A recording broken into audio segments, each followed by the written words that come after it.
Hello guys. तो आज मैं आप लोगों को बताने वाला हूँ कि एफएनओ और इंट्राडे को हम कैसे शो करते हैं आईटीआर में।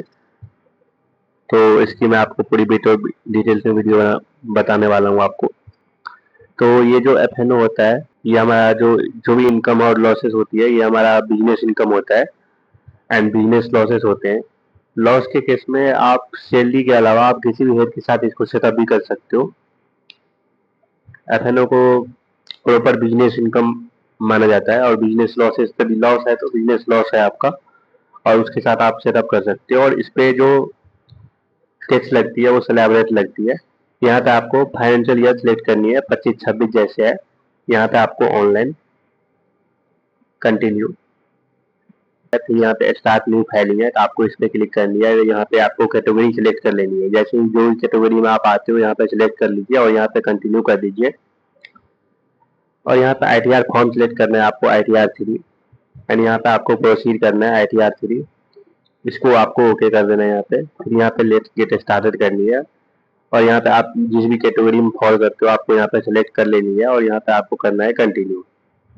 जैसे ही आप यहाँ पे कंटिन्यू करोगे, यहाँ पे बहुत सारे शेड्यूल ऑटोमेटिक सिलेक्ट आएंगे। आपको आना है इनकम पे।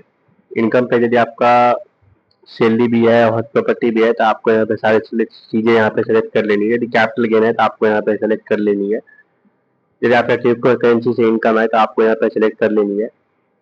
यदि आप लोग आपको इसकी वीडियो यदि चाहिए आपको, जैसे कि कैपिटल गेन कैसे डालते हैं 112 तो इसकी वीडियो मैंने अपलोड करी हुई है।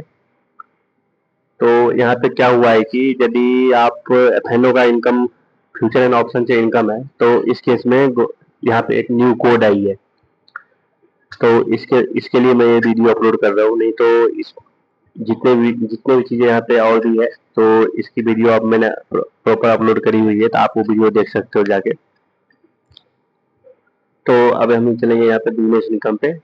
बाकी को आप रहने दीजिए ऐसे ही, और यहाँ पे आप आ जाइए यहाँ पे अदर वाले में। सही है आपका।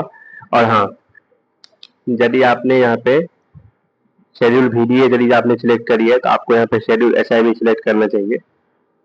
और अब हम करेंगे इसको सीधा कंटिन्यू और ओके कर दीजिए। पहले हम पार्ट ए पे आते हैं, जनरल इन्फॉर्मेशन पे।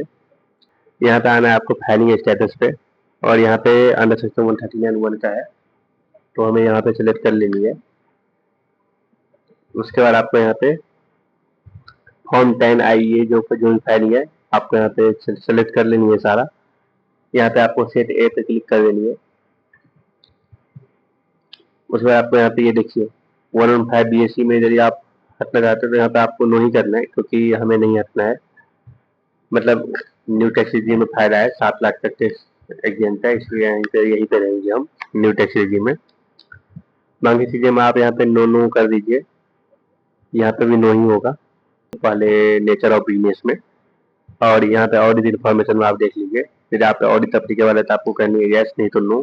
सारे पे आप नो नो कर दीजिए, क्योंकि ऑडिट अप्लीकेबल नहीं है। टर्नओवर 10 करोड़ वाली है, नो। और यहाँ पे नेचर ऑफ बिजनेस में आपको यहाँ पे एड एंड ऑर्डर पे क्लिक करनी है। जैसे आप यहाँ पे इस पे क्लिक करोगे तो यहाँ पे कोड आएगा, तो आपको सिंपली सबसे नीचे चली जानी है। और देखिए यहाँ पे इंट्राडे वाली कोड ये है, फ्यूचर एंड ऑप्शन वाला कोड ये है। मेरा फ्यूचर एंड ऑप्शन वाला है, तो मैं यहाँ पे क्लिक कर देता हूँ। यहाँ पे लिख देना है आपको कि कौन सा बिजनेस है, तो मैं यहाँ पे सिंपली फ्यूचर एंड ऑप्शन लिख देता हूँ। डिस्क्रिप्शन में आप डाल सकते हो कुछ भी, मैं यहाँ पे एफएनओ लिख देता हूँ। और यहाँ पे आपको कर देनी है सेव।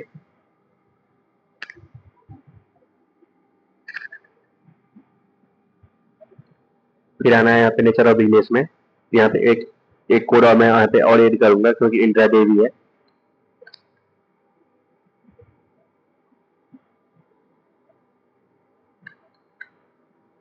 यहाँ पे ये देखिए इंट्राडे वाली है, तो मैं यहाँ पे लिख देता हूँ इंट्राडे।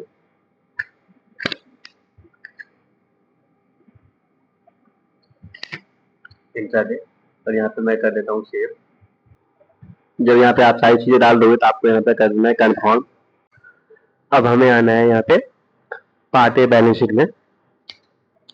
बैलेंस शीट वाले में पार्ट में। तो यहाँ पे हमें एक बैलेंस शीट फीड करनी पड़ती है पूरी तरह से। तो और बैलेंस शीट यदि आपको फीड नहीं करना है तो मैं आपको यहाँ पे एक ऑप्शन है, यदि आप कोई एफ से प्रॉफिट है तो आप उस केस में क्या कर सकते हो, तो आप यहाँ पे part A profit and loss में आना है आपको, और यहाँ पे आपको ये प्रेजेंटिव इनकम ये वाला पे आना है, और यहाँ पे 44 एडी में आना है। और यहाँ पे यदि आपकी टर्नओवर 3 करोड़ तक है तो आप यहाँ पे इजीली दिखा सकते हो। यहाँ पे आप डिसिप्लिन कैश यदि आप ऑनलाइन मोड में है तो आपके यहाँ पे ऑनलाइन मोड वाले में आपको यहाँ पे दिखा देनी है, तो 6% प्रॉफिट आपको यहाँ पे दिखा देनी है आपको। यदि आप इससे कम प्रॉफिट दिखाओगे तो फिर आपको यहाँ पे नहीं दिखा सकते, फिर आपको यहाँ पे proper books of account maintain करने पड़ेंगे। यदि आप 6% प्रॉफिट दिखा सकते हो और यदि यहाँ पे 3 करोड़ तक टर्नओवर है आपकी तो यहाँ पे आप दिखा सकते हो ये, नहीं तो आपको यहाँ पे proper books of account maintain करने पड़ेंगे। फिर उस केस में आपको यहाँ पे पूरी बैलेंस शीट यहाँ पे आपको फीड करनी पड़ेगी। तो अब हम आएंगे यहाँ पे पार्ट ए बैलेंस शीट में, और यहाँ पे सोर्सेस ऑफ फंड आ रहा है आपका। तो आपको यहाँ पे ये प्रोप्राइटर्स फंड पे आना है, आपको यहाँ पे एडिट पे क्लिक करनी है और यहाँ पे प्रोप्राइटर्स फंड में आना है। यहाँ पे आपको कैपिटल दिखानी है। तो मैं आपको यहाँ पे दो सजेस्ट कर सकता हूँ, यहाँ पे दो चीजें। पहला तो ये है कि आप यहाँ पे कैपिटल दिखा दीजिए, जैसे कि आपने जितने की, जैसे आपने 35 लाख रुपए का टोटल कैपिटल लगाया और उसमें से आपने 25 लाख रुपए का लॉस है, तो आप यहाँ पे जो कैपिटल बचे हुए हैं आपको यहाँ पे वो कैपिटल दिखानी है। दूसरी बात, आप यहाँ पे अपने बैंक, जो आपका बैंक स्टेटमेंट है उसमें जो आपका 31 मार्च का बैलेंस आ रहा है आपको, वो वाली बैलेंस आपको यहाँ पे टोटल दिखानी है। तो उसमें जैसे कि बहुत सारे चीजें उसमें इंक्लूड होते हैं, सैलरी, हाउस प्रॉपर्टी, बहुत सारे इनकम उसमें इंक्लूड होते हैं। तो उस केस में आपको उस बात पे ध्यान नहीं देना है, क्योंकि आपका वैसे आपका ही बैंक अकाउंट है और उसमें जो आप यहाँ पे कैपिटल है आप वहीं पे, जैसे कि आपका जो टोटल बैंक अकाउंट का जो 31 मार्च के बैलेंस आ रहे हैं आपको यहाँ पे वो वाला बैलेंस आपको दिखा देनी है। दोनों में से आप कुछ भी कर सकते हो। तो मेरे वाले केस में यहाँ पे 15 लाख है, मैंने यहाँ पे 15 लाख रुपए दिखा दिया और यहाँ पे हमने कर दिया एसोसिएट। आना है आपको यहाँ पे एप्लीकेशन ऑफ फंड में, और आपको यहाँ पे इस पे एडिट करनी है, और एडिट करने के बाद आपको यहाँ पे करंट एसेट्स वाले टैब पे क्लिक करनी है यहाँ पे। और इस पे क्लिक करने के बाद आपको यहाँ पे थोड़ा सा नीचे आना है और यहाँ पे देखिए, यहाँ पे आएंगे आपके दो ऑप्शन। एक तो बैलेंस शीट बैंक में आपको दिखानी है, जो मैंने आपको ये वाला केस बताया कि आपका 25 लाख रुपये आपने लगाया और 25 लाख रुपये का टोटल एफएनओ में मतलब लॉस है, तो आपको यहाँ पे 10 लाख रुपये टोटल आपने वहाँ पे यदि एप्लीकेशन ऑफ फंड में दिखाया है तो आप यहाँ पे अदर करंट एसेट्स में आपको दिखा देनी है।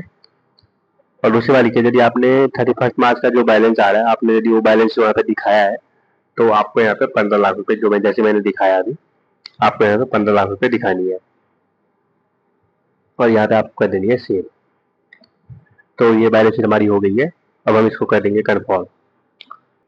मैं आपको अच्छे से बता देता हूँ, यहाँ पे आपको ट्रेडिंग अकाउंट पे आनी है और यहाँ पे आने के बाद आपको नीचे आनी है। ये देखिए यहाँ पे turn over from intraday trading. और मैं आपको यहाँ पे एक चीज बता दूं कि यदि एफएनओ की जो कैलकुलेशन होती है और इंट्राडे की जो कैलकुलेशन होती है, मैं इसमें यहाँ पे टाइम वेस्ट नहीं करने वाला हूँ। तो मैं आपको यहाँ पे ये चीज बताना चाहता हूँ कि मैंने बहुत सारे वीडियो अपलोड करे हुए हैं, जितने भी वीडियो अपलोड करे हैं उसमें जो मैंने एफएनओ और इंट्राडे की ट्रेडिंग कैसी होती, कैलकुलेशन कैसी होती है, मैंने उसमें बताया है। और मैं आपको यहाँ पे एक चीज बताना चाहता हूँ कि एफएनओ की जो जैसे कैलकुलेशन होती है, जैसे आपने सेल करी है 15 रुपए की, मैं परचेज करी थी 5 रुपए में, तो आपको यहाँ पे 10 रुपए की प्रॉफिट हुई है। और दूसरे वाले केस में आपने क्या करा कि 10 रुपए में परचेज करी थी, 5 रुपए में आपने सेल कर दी, तो इस केस में आपका 5 रुपए का क्या हुआ, लॉस हो गया। तो प्रॉफिट में भी 5 रुपए का टर्नओवर एड हो जाएगा और लॉस में भी 5 रुपए का टर्नओवर एड हो जाएगा। मतलब आपकी जो टोटल टर्नओवर हुई है 5-5-10 रुपए की हुई है। तो ऐसे ही कैलकुलेशन होता है, बाकी आप यहाँ पे कैलकुलेशन कर सकते हो। मैंने बहुत सारे कैलकुलेशन एफएनओ की मैंने बताई हुई है, तो आप मेरी जितने भी वीडियो देखोगे उसमें आपको एफएनओ की कैलकुलेशन आपको उसमें मिल जाएंगे। तो अब चलते हैं यहाँ पे टर्नओवर फ्रॉम इंट्राडे ट्रेडिंग। आपको यहाँ पे इंट्राडे ट्रेडिंग से जो भी टर्नओवर है आपको यहाँ पे दिखानी है।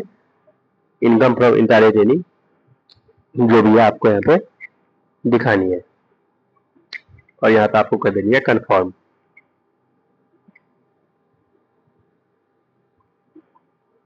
तो एफ की आपको कहाँ पे दिखानी है, तो मैं आपको बता देता हूँ। प्रॉफिट एंड लॉस अकाउंट में आपको जाना है और एफ की आपको ओनली फॉर यहाँ पे लॉसेस या प्रॉफिट जो भी हुई है आपको यहाँ पे दिखानी है। आपको यहाँ पे एडिट पे क्लिक कर देनी है और आपको यहाँ पे अदर एक्सपेंसेस में आपको दिखानी है। ये देखिए यहाँ पे अदर एक्सपेंसेस दिख रहा है आपको। यहाँ पे आपको एड एंड ऑर्डर पे क्लिक करनी है और यहाँ पे आपको लिख देनी है एफ एंड ओ। यहाँ पे आपको स्पेशल कैरेक्टर यूज नहीं करनी है, फिर आप स्पेशल कैरेक्टर यूज करोगे तो यहाँ पे आपको एरर आएगा। एफ आपको क्लिक कर देनी है और यहाँ पे अमाउंट जितने की भी आपको प्रॉफिट हुई है, जितने की भी आपको यहाँ पे लॉस हुई है, तो लॉस हुई है तो आपको यहीं पे दिखाना है। तो जैसे आप मेरे वाले केस में 4,50,000 रुपये का लॉस हुआ है, तो यहाँ पे मैंने 4,50,000 रुपये यहाँ पे डाल दिया। बाकी आपको यहाँ पे कर देनी है सेव। तो ये हमारा हो चुका है। यहाँ पे टर्नओवर फ्रॉम एक्सप्लेनेटरी एक्टिविटी, जितने भी है टर्नओवर आपको यहाँ पे टर्नओवर दिखा देनी है और यहाँ पे ग्रॉस प्रॉफिट जो भी प्रॉफिट हुआ है आपको दिखानी है। यदि कोई एक्सपेंडिचर हुआ है तो आपको यहाँ पे दिखानी है और यहाँ पे आपको कर देना है कन्फर्म।